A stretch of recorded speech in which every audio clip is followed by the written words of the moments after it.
되시기를 축원합니다. 우리 옆 사람과 인사합니다. 예수님의 이름으로 사랑하고 축복합니다. 오늘 이제 13장으로 왔는데요. 13장에는 천국에 대한 비유로 가득 차 있습니다. 7개의 천국에 대한 비유를 여기에 집중적으로 모아 놓았는데요. 이 마태복음 13장이 마태복음 전체의 중심이라고 말할 수 있고요. 중심되는 부분에서 천국에 대한 비유를 이렇게 말씀하신다는 것은 마태복음 전체에서 가장 중요한 이야기가 바로 이 하나님 나라 천국에 관한 이야기라는 겁니다. 근데 이 하나님 나라라고 하는 주제는 마태복음의 중심 주제일 뿐만 아니라 성경 전체의 가장 중요한 핵심적인 내용입니다. 그래서 여러분, 이번 주 내내 이 13장 계속 설교를 할 건데요. 새벽이나 저녁까지 계속 이어질 텐데 여러분이 이 13장 말씀은 어떻게든지 다 들으셔야 돼요. 예배 자리에 오시면 더 좋고, 오실 수 없으면 유튜브를 통해서라도 13장 전체 설교를 여러분이 꼭 반드시 다 들어주시기를 부탁합니다. 예. 오늘 또 아멘 훈련 또 할까요? 예? 예. 열심히 좀 아멘 좀 같이 해주시기를 바랍니다. 이 마태복음 13장 이 천국 비유가 이게 중심이라면요, 결국은 하나님께서 이 세상에서 가장 이루고 싶어하는 일, 그게 바로 세상에 하나님 나라를 세우는 거예요.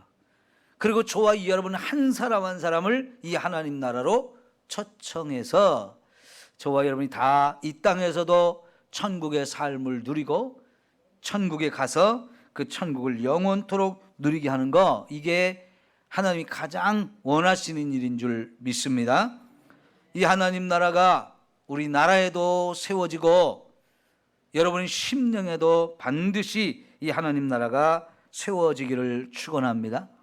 근데 이 하나님 나라는요, 복음이 들어갈 때 하나님 나라가 세워져요.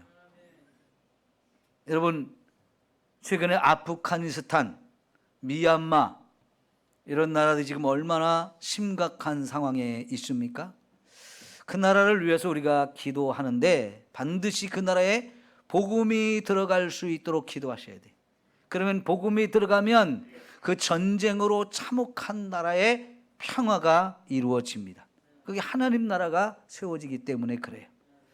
우리의 가정에도, 저와 여러분의 심령에도 하나님 말씀이 들어오면 거기서 하나님 나라가 시작하는 거예요. 그래서 내 삶이 하나님 나라로 가득 채워지고 그 하나님 나라의 축복이 지금 이 세상에부터 누리기 시작해서 천국까지 이어지는 이런 놀라운 은혜가 있어야 할 줄 믿습니다.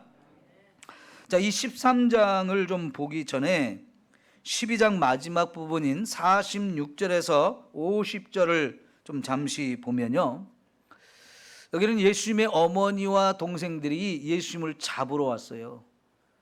예수님이 미쳤다는 소리가 자꾸 들리니까 이거 안 되겠다 해가지고 빨리 예수를 데리고 집으로 가자 해가지고 예수님을 잡으러 왔는데요, 예수님이 외면하셨어요. 배척하셨어요. 그리고는 그 집안에서 예수님과 함께 지금 예수님이 하는 말씀을 듣고 있는 그 제자들을 보면서 이 사람들이 내 형제이고 내 부모다라는 말씀을 하시거든요. 이 말씀 들었을 때 예수님의 어머니와 동생들이 얼마나 섭섭하고 마음에 상처가 되었을까요? 그런데 사실 이 말씀을 하심으로 인해서 예수님이 가족들을 몰라라고 버린 게 아니에요. 나중에 이제 예수님의 형제나 부모도 예수님이 하나님의 아들이고 메시아라는 걸 아직 깨닫지 못했기 때문에 지금 잠깐 옆으로 밀어놓은 거지만 나중에는 이들로 다 예수님이 하나님의 아들이고 메시아라는 걸 깨닫게 해서 다 구원하십니다. 그러나 지금은 아직 모르기 때문에 영적으로 무지한 상태이기 때문에 그들보다는 지금 이 제자들처럼 예수님이 주신 말씀을 잘 듣고 그렇게 살려고 하는 사람들, 이 사람들이 진짜 내 가족인데, 이들은 새 이스라엘, 새로운 영적인 내 가족이다라고 하면서 그들을 더 중요하게 여기고 계세요. 그러면서 이제 13장에 가서 이제 천국에 대한 비유를 쭉 말씀하시는 것은 이제 11장과 12장에 예수님을 배척하는 사람들 얘기가 자꾸 나와요. 그 배척하는 사람들 때문에 결국은 가족들이 데리러 왔던 건데, 그 가족들도 예수님에 대한 무지 때문에 예수님을 지금 잘 모르고 있는 거지요. 그러나 그들과 달리 일찍이 이제 예수님이 하나님의 아들인 걸 믿고 우리를 구원하러 온 메시아인 걸 믿고 자꾸 따라다니면서 그 말씀을 사모하고 있는 이 사람들이 진짜 하나님 나라 백성이라는 거죠. 그래서 이제 13장에서 그런 얘기를 더 구체적으로 풀어서 설명하고 있는데요. 여기 이제 7개의 천국에 대한 비유의 말씀이 나오고 있는데, 사실은 다 읽어봐도 천국에 대한 직접적인 설명은 없어요. 천국이 어떤 곳이다. 그거는 요한계시록에 가면 요한계시록 4장부터 하나님이 요한을 천국으로 직접 불러 올려서 천국을 다 보여주고, 이 천국이 우리에게 임하기 전에 세상에 있을 일들까지 다 이렇게 보여주는 얘기가 나오거든요. 그러니까 이제 천국이 어떤 곳인가 궁금하면 요한계시록을 여러분이 자세히 읽어보십시오. 그리고 이제 마태복음 13장에서는 그 천국을 우리가 어떻게 가느냐, 천국에 어떻게 해야 들어가느냐, 내 삶 속에 천국이 어떻게 이루어지느냐, 그리고 그 천국은 내 속에서 얼마나 어떻게 성장의 과정을 거치는지, 그리고 이 땅에서는 그 천국이 어떻게 확장되어 가는지, 이런 부분들을 설명하는 데 집중하세요. 그래서 오늘 이제 그 첫 부분을 우리가 함께 보겠는데요. 3절부터 9절까지 말씀에서 밭에 씨를 뿌리는 얘기를 합니다. 말 그대로 밭에 나가서 씨를 뿌리는 이야기를 하고 있는 거예요. 근데 여러분, 여기서 네 가지 밭의 형태가 나오는데, 어떤 곳은 길바닥이고, 어떤 곳은 돌덩이들이 가득 들어있는 곳이고, 어떤 곳은 가시덤불이 우거져 있고, 어떤 곳은 좋은 땅이 있는데, 그런 곳에 씨가 골고루 뿌려졌다는 이야기를 하는데요. 이거는 좀 한 가지 우리가 잘 이해해야 될 부분이 있는데, 오늘날에 우리가 농사를 짓는 방법하고 이 예수님이 말씀하실 때의 농사를 짓는 방법하고는 차이가 있어요. 우리가 씨를 뿌리려면 여러분 먼저 어떻게 해야 돼요? 밭을 갈아 엎어가지고 잘 정리정돈한 다음에 씨를 뿌리잖아요, 그죠? 그런데 이때 당시는 그게 거꾸로 돼 있어요. 밭을 갈지 않은 상태로 나가서 밭에 씨를 먼저 뿌리고 그 다음에 갈아 엎는 일을 했던 거예요. 근데 이게 밭이 전체가 하나예요. 한 밭인데 어떤 곳은 사람이 자꾸 걸어 다녀가지고 길처럼 되어 있는 곳이 있고, 어떤 곳은 돌덩이들이 밑에 꽉꽉 차 있는 그런 곳이 있고, 어떤 곳은 가시덤불이 막 이렇게 무성하게 자란 그런 곳도 있는데, 어떤 곳은 좋은 흙으로 되어져 있는 곳이 있었다는 거지.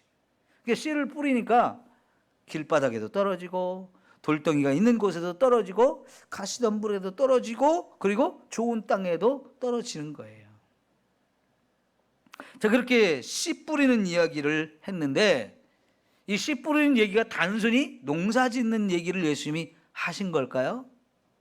안타깝게도 많은 사람들이 이 말씀을 들으면서 이거 뭐지? 왜 농사 짓는 얘기를 하시지? 우리 그런 얘기 들으러 온 거 아닌데? 하면서 별로 재미가 없다, 들을 게 없다 하면서 간 사람들이 많았어요. 근데 사실은 예수님이 이게 그냥 농사 짓는 얘기가 아니고, 이 농사 짓는 이야기를 통해서 천국을 우리에게 가르쳐 주려고 비유로 설명한 것이었다는 거지요. 비유를 설명할 때 왜 비유를 말할까요? 뭐 때문에 비유로 말하는 겁니까? 우리가 뭔가 이해하기 어려운 것이 있으면 쉬운 이야기를 통해서 그 어려운 것을 이해하게 만들어줍니다.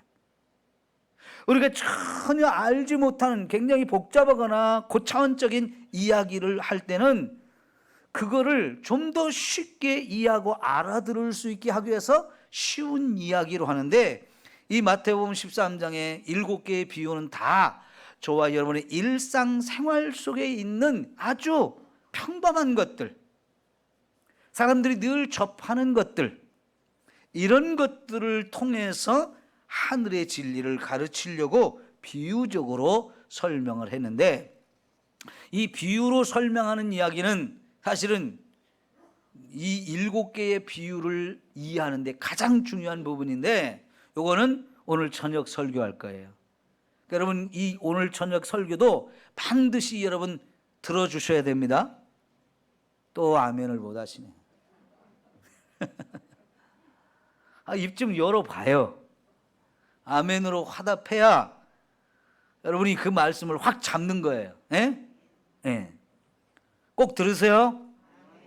교회 와서 들으시든지, 안 되면 집에서 유튜브를 통해 들으시든지. 유튜브가 뭔지 모르시는 분은 교회 오셔야 돼요. 요즘에 왜 여러분 자꾸 저녁 예배도 안 드리고 새벽 예배도 안 나오십니까? 예? 좀 힘 좀 내시고, 그까지 코로나 자꾸 무섭다 하면서 움츠리지 마시고 예배 나올 때는 오세요. 예? 그래서 함께 말씀을 듣는 은혜가 여러분에게 필요한데요. 자, 그래서 이제 비유로 설명하는 부분은 이제 오늘 저녁에 얘기하고요. 오늘 이제 말씀을 좀 구체적으로 예수님이 비유를 설명해 준 부분을 좀 보려고 하는데, 설명을 해줘야만 알 수 있어요. 그러지 않으면 이게 농사 짓는 얘기로만 알거든요. 이 첫 번째 비유를 잘 이해를 해야 나머지 6개의 비유도 잘 해석이 되어져요.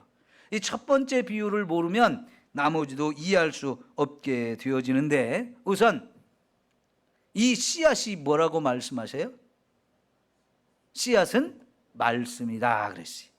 천국 복음이다 하는 건데요, 하나님 나라라고 하는 이 거대한 일도 결국은 작은 말씀 하나로 시작이 되어진다 하는 거예요. 여러분, 하나님의 말씀이 어마어마하게 많은 말씀이지만 우리가 구원받을 때 보면 그 중에 한 말씀이 저와 여러분에게 들어오고 그 말씀이 나를 깨우고 그 말씀에 내가 사로잡혀가지고 결국 그 말씀 하나로 우리가 구원을 받아요. 말씀 전체를 깨달았기 때문에 구원받는 게 아니에요.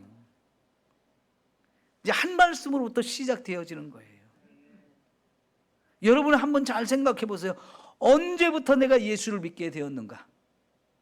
어느 순간 말씀 하나가 예수님이 메시아가 맞구나, 이걸 깨닫게 해줘요. 하나님은 살아계신 분이구나, 그분이 온 세상을 창조하신 분이고 지금도 다스리고 계시구나, 그 하나님이 나를 이렇게 사랑하셨네, 이 한 가지를 깨달으면서 맞아, 예수님을 믿어야지. 그러면서 우리가 예수님을 믿게 되고 거기서 저와 여러분의 구원이 시작되어진 거예요. 여러분, 성경에는 수많은 기적들이 있고요, 저와 여러분이 기적을 체험하기를 원하는데, 기적을 체험했다고 그 사람이 구원을 받을까요?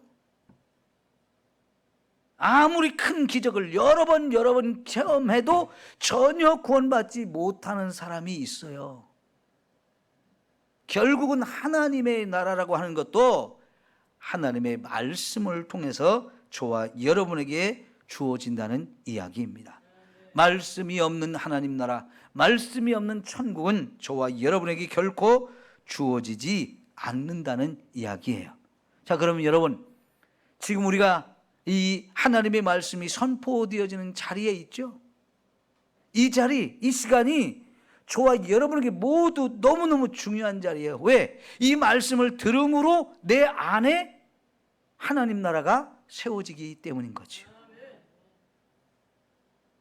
그런데 이 말씀이 떨어질 때, 길바닥에 떨어진 말씀을 보면 사탄이 와서 또 그 말씀을 다 빼앗아 간대요. 예? 그 지금 하나님의 성령이 저와 여러분에게 말씀을 뿌리고 있어서 그 말씀을 들음으로 그 말씀을 깨달으면 내 안에 정말 하나님의 나라가 이루어지는 엄청난 일이 이루어지거든요. 근데 그거를 방해하는 놈이 있는데 그 놈이 사탄이고요. 그 악한 놈도 지금 이 자리에 와서 저와 여러분이 들은 말씀을 바로 빼앗아 간다는 거예요. 여러분, 이 말씀 듣는 시간 정말 중요합니다. 마귀에게 이 말씀을 빼앗기지 않도록 지켜야 돼요. 사모해야 된다는 얘기예요. 졸면 다 빼앗겨요.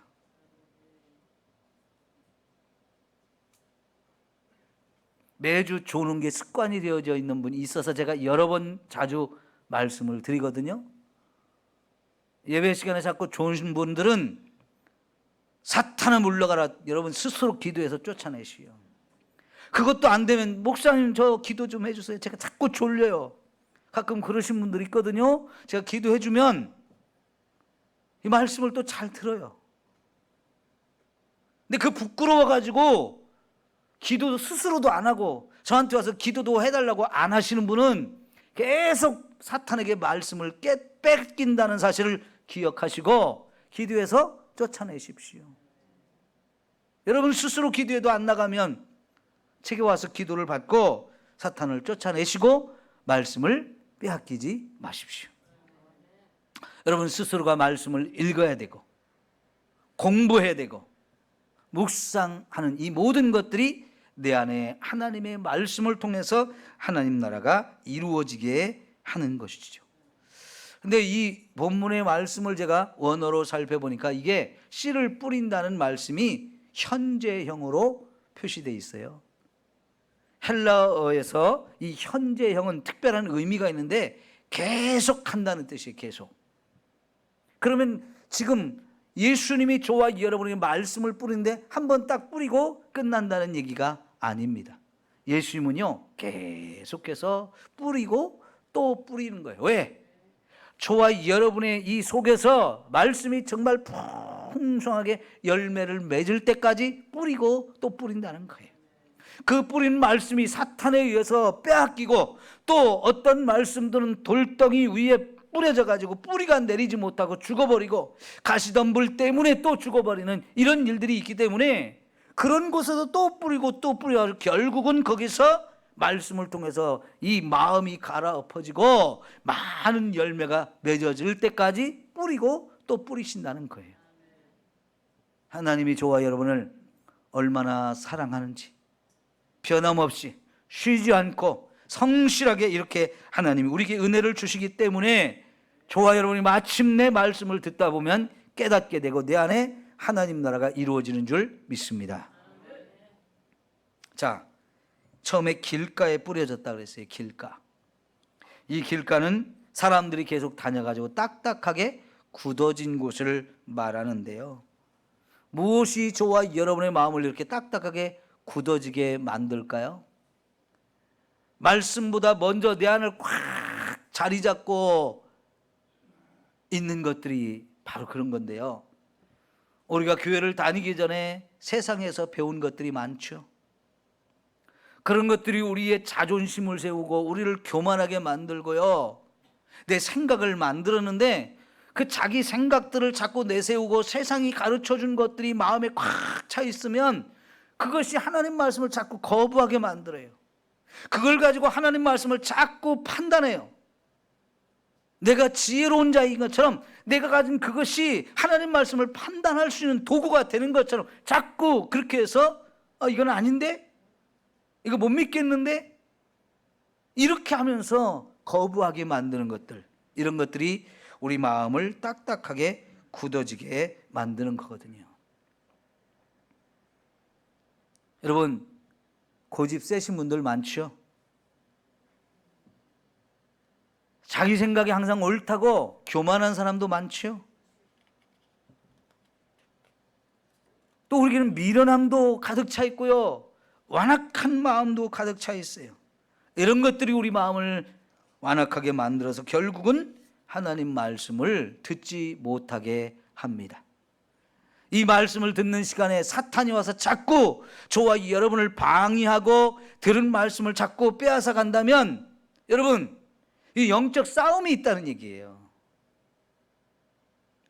성령께서 우리에게 계속 말씀을 주시고 깨닫게 하려고 막 역사하는데 사탄도 와서 함께 역사하고 있기 때문에 이 말씀을 듣는 시간 우리가 영적 싸움을 하면서 들어야 돼요.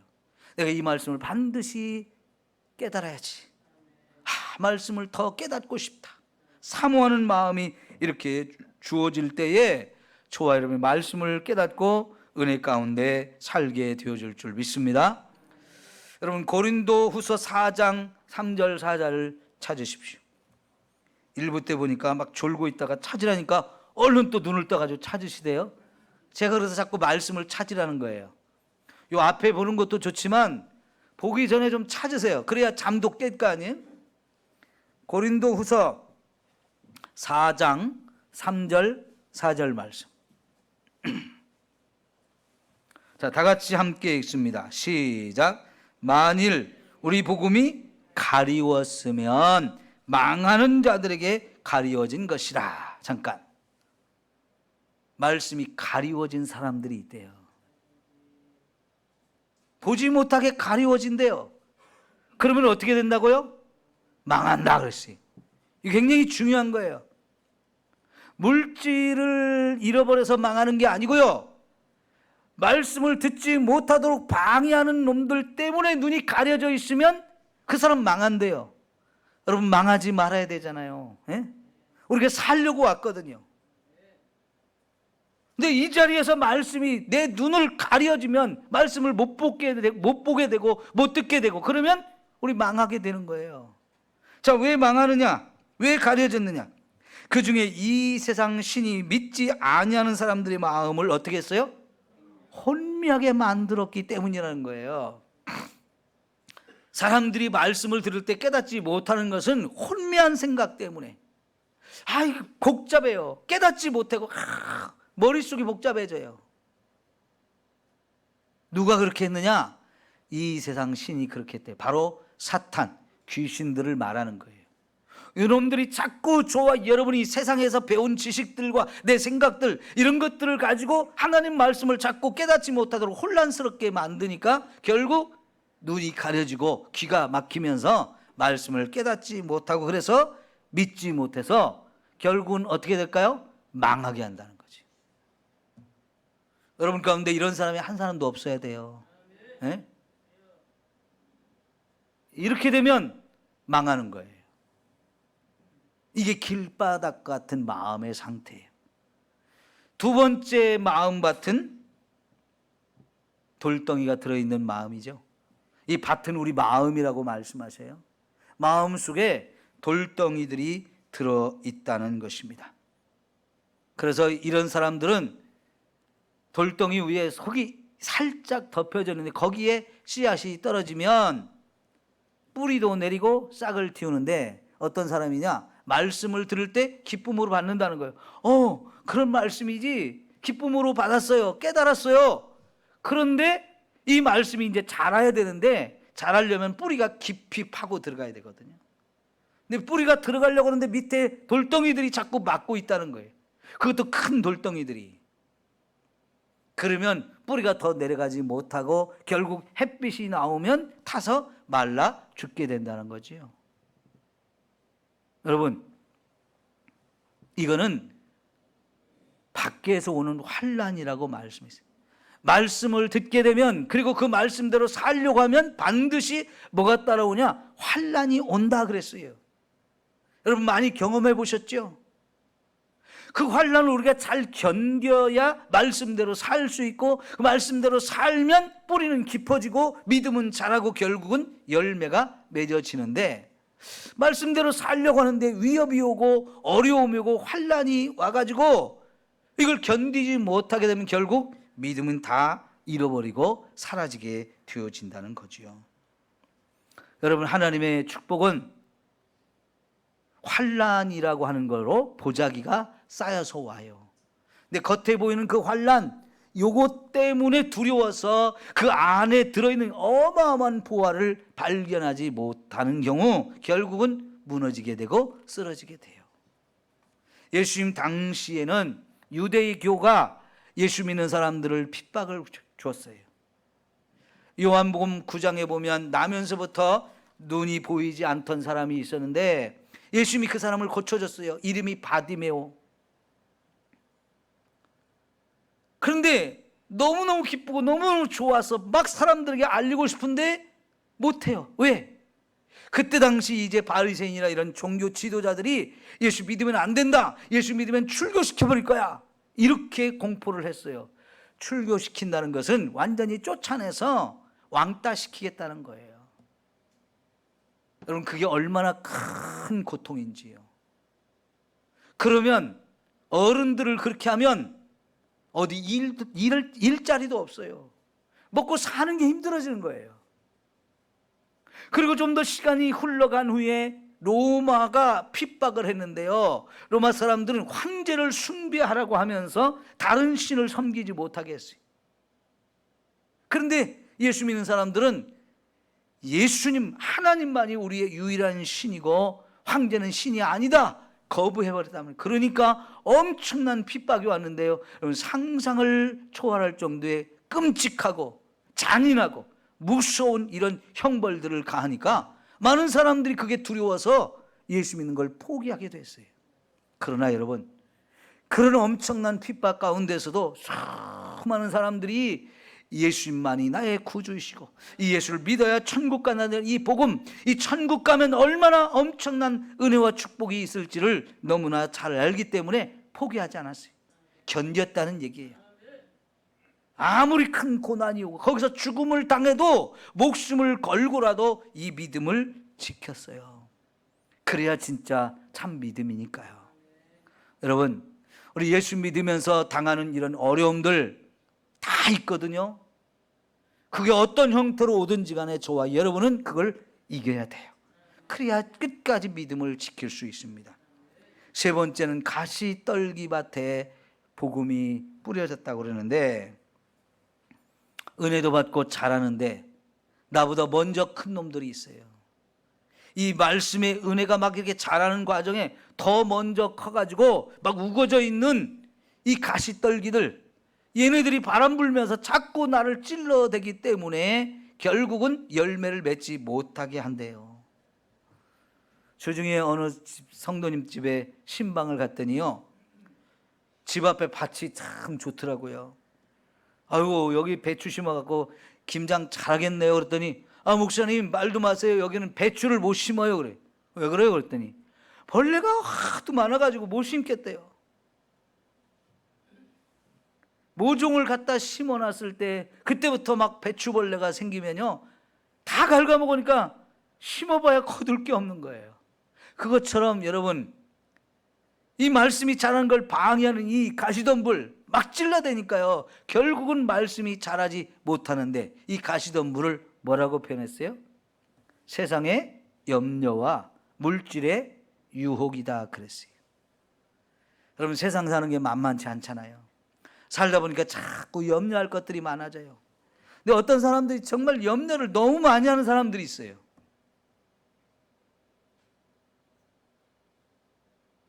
여러분, 자식을 낳기도 전부터 자식을 낳아야 되는데 염려해요. 자식이 낳았어요. 그럼 감사는 잠깐이고요, 금방 또 이 자식을 어떻게 키워야 되나, 저거 사람 되겠나 또 염려합니다. 학교는 갈 수 있을까? 잘 자라가지고 학교 갔어요. 그럼 또 감사한데, 감사 금방이고요, 또 염려입니다. 학교 잘 다녀야 되는데, 친구들을 잘 만나야 되는데, 공부 좀 열심히 해야 되는데, 졸업이나 할 수 있을까? 또 자꾸 염려합니다. 졸업해서 직장에 갔어요. 감사한데 또 염려합니다. 직장 잘 다닐 수 있을까? 얼마나 다니게 될까? 결혼은 할 수 있을까? 또 염려하다가 결혼했는데 또 염려합니다. 끊이지 않아요. 왜 그래요? 염려가 습관이 된 사람들. 근데 염려했다가 뭐가 됩니까?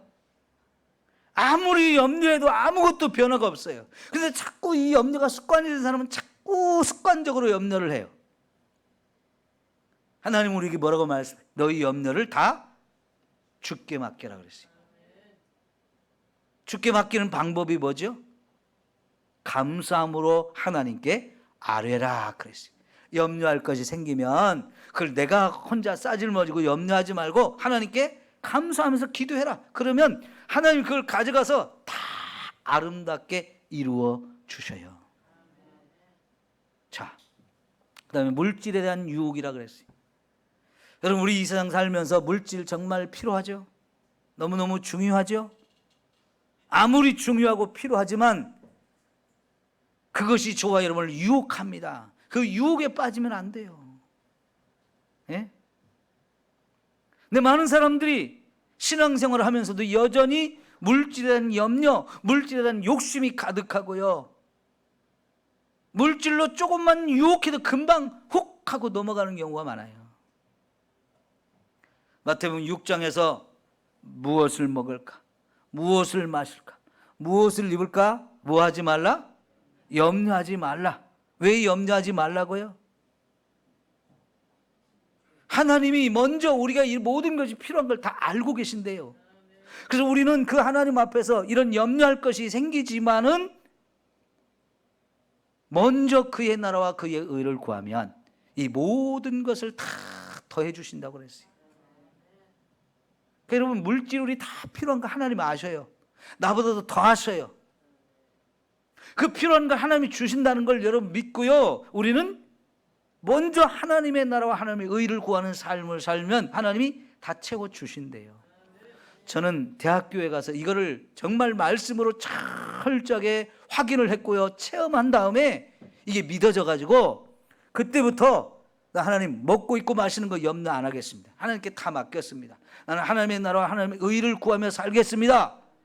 지금까지 그 삶을 살다 보니까 하나님이 다 책임져 주셨어요.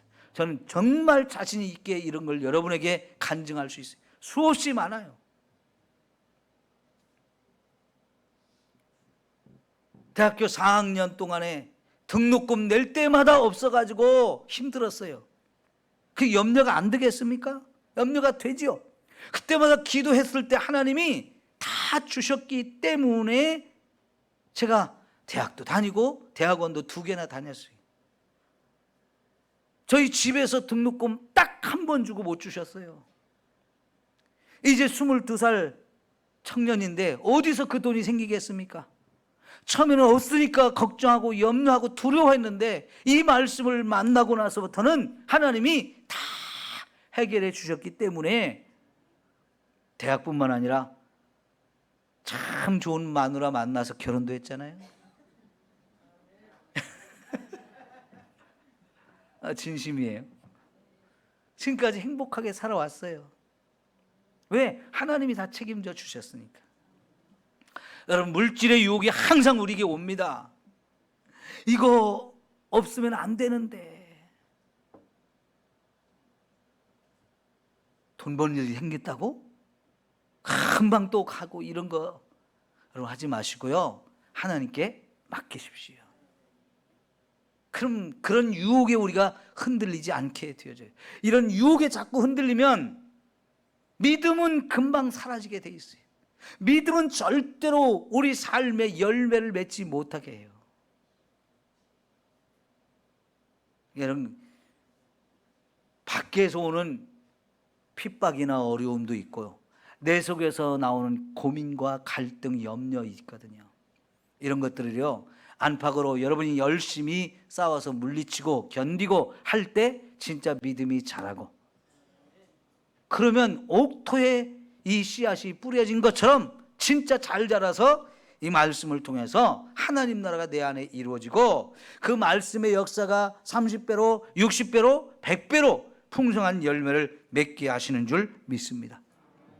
여러분 모두가 진짜 지금 이 마음이 옥토 같은 마음이 되기를 축원합니다. 아까 말씀드린 것처럼요. 지금 여기 지금 다 함께 앉아서 말씀을 듣거든요. 이게 한 밭이에요, 한 밭. 한 밭인데 그 한받침에도 불구하고 말씀을 듣는 마음의 상태는 네 가지가 있다는 거예요. 어떤 사람은 지금 길바닥 같은 마음으로 듣고 있고, 어떤 사람은 돌덩이가 들어있는 상태로 듣고, 어떤 사람은 가시덤불이 막 우거져 있는 상태로 들어요. 어떤 사람은 옥토가 되어진 상태로 말씀을 들어요. 여기에 진짜 옥토 같은 마음으로 말씀을 받는 사람이 몇 사람 있을까요? 네? 몇 사람이나 될까요? 오늘 이 비유의 말씀은 우리 각자의 마음을 보게 하는 말씀이에요. 이 말씀을 통해서 지금 내 마음의 상태가 어떤지를 여러분 확인하셔야 돼요. 그런데 보통 생각해 보면요, 길바닥, 돌짝밭, 가시덤불, 요 세 가지가 저와 여러분의 마음에 공존해요. 공존해. 이 세 가지 마음이 다 있어요. 그리고 한 귀퉁이에 조금 옥토 같은 곳이 있어요. 그래서 어떤 때는 말씀의 은혜를 받기도 해요. 그리고 그 말씀이 자라서 열매를 맺기도 해요. 그런데 아직 30배, 60배, 100배는 못 간 거예요. 근데 하나님이 시간이 지나면서 저와 여러분을 갈아엎잖아요. 그죠? 마음의 밭을 자꾸 갈아엎어지니까 길바닥도 옥토가 되어줄 수 있고요, 돌덩이들 골라내서 그곳을 옥토로 또 만들어 가고 계시고, 이 근심과 염려들, 이런 것들, 가시덤불을 자꾸 뽑아가지고 옥토로 만들어 가셔요. 옥토 같은 마음이 되는까지 시간이 필요합니다. 여러분도 기다리십시오. 하나님도 기다려주면서 저와 여러분의 마음밭이 옥토가 되기를 정말 원하고 자꾸 일하고 계세요. 그러면 또 자꾸 뿌리고 또 뿌려주세요.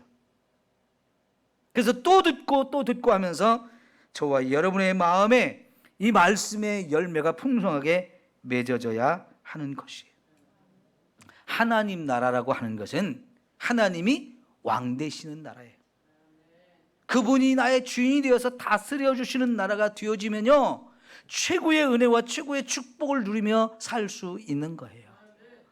여러분, 대통령 선거 앞두고 있는데 잘 뽑아야죠. 그래야 진짜 우리나라가 좋은 나라가 되지요. 우리가 거기서 평안하고 행복한 삶을 살 수 있잖아요. 한 번 잘못 뽑아놓으면 이게 참 다음 대통령 뽑기까지 문제예요.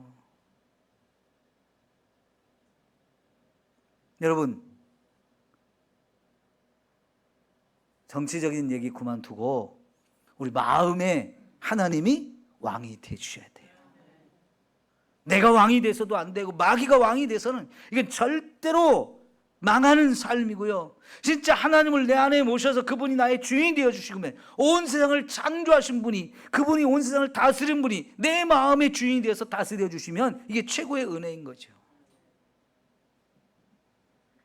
그런 삶을 살게 해주시려고 지금 주님이 말씀을 우리 마음에 뿌리고 있는 거예요.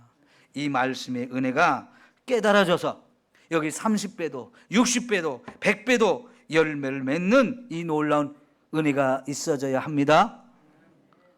대파값 올랐다고 얼마나 여러분 힘들었어요? 왜 그래요? 대파를 심은 사람이 별로 없어요. 아니면 심었어도 풍년이 안 되고 흉년이 되니까 대파가 자꾸 모자라니까 자꾸 올라가잖아요. 풍년이 되면 농사 짓는 사람도 기분이 좋고요, 사는 사람도 싼 값에 사 먹을 수 있으니까 좋은 거 아니에요? 풍년이 일어나요. 풍년이. 그래도 이 가을에 장마가 왔지만 몇몇 곳 좀 이렇게 피해를 입고 나머지는 다 이렇게 농사에 피해가 없어서 금년 추석도 우리 별 걱정 없이 지낼 수 있을 것 같아요. 감사하죠? 정말 이런 은혜가 우리의 심령에 진짜 이루어져야 돼요. 말씀의 풍년이, 말씀을 통해 맺어지는 이 풍성한 은혜가 저와 여러분의 심령에 임할 수 있기를 축원합니다.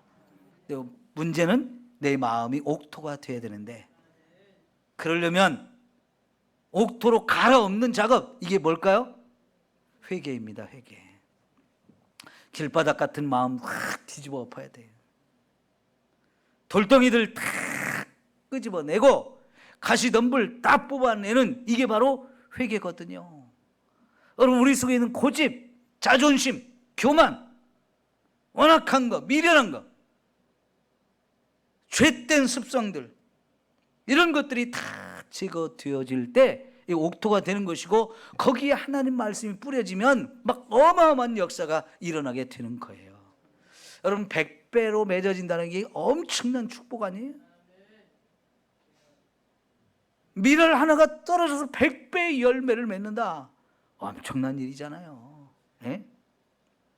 옥상에 제가 올해 가지를 몇 개 심었거든요. 얼마나 주렁주렁 많이 열리든지, 예? 한참 따먹었어요. 몇 배로 열렸는지 몰라요. 조그만 가지 모종 하나 심어서. 여러분, 이런 은혜가 여러분 삶의 이 신앙 속에서 매일 누리며 살게 되기를 축원합니다. 기도합시다. 하나님 아버지, 오늘 이 천국을 비유적으로 말씀하시는 예수님의 이 말씀을 우리가 듣습니다. 문제는 우리 마음이 어떤 상태인지를 우리가 깨달아야 되는데, 길바닥 같은 마음도 있고 돌덩이가 가득 들어있는 마음도 있고, 가시덤불이 우거져서 말씀을 방해합니다. 말씀을 깨닫지 못하게 하고 다 빼앗아 갑니다. 그래서 믿음이 자라지 못하고 풍성한 은혜를 누리지 못하는 이런 연약한 신앙생활의 모습을 우리가 보게 됩니다. 하나님, 우리를 불쌍히 여겨 주옵소서. 우리 마음밭이 갈아엎어져야 되겠는데, 이를 위해서는 절대적으로 회개가 필요합니다. 하나님, 우리 성도들에게 회개의 은혜를 주옵소서. 저들이 정말 하나님 앞에 와서 엎드릴 때에 내 죄가 어떤 것인지를 보게 하시고 깨닫게 하셔서, 아, 내가 이렇게 흉악한 죄인이구나, 이렇게 엄청난 죄들을 지었구나 깨닫게 하셔서 애통하며 회개할 수 있게 하옵소서.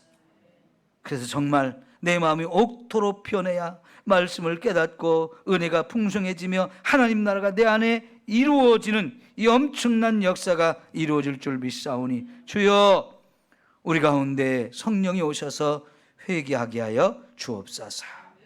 예수님의 이름으로 기도하옵나이다. 아멘.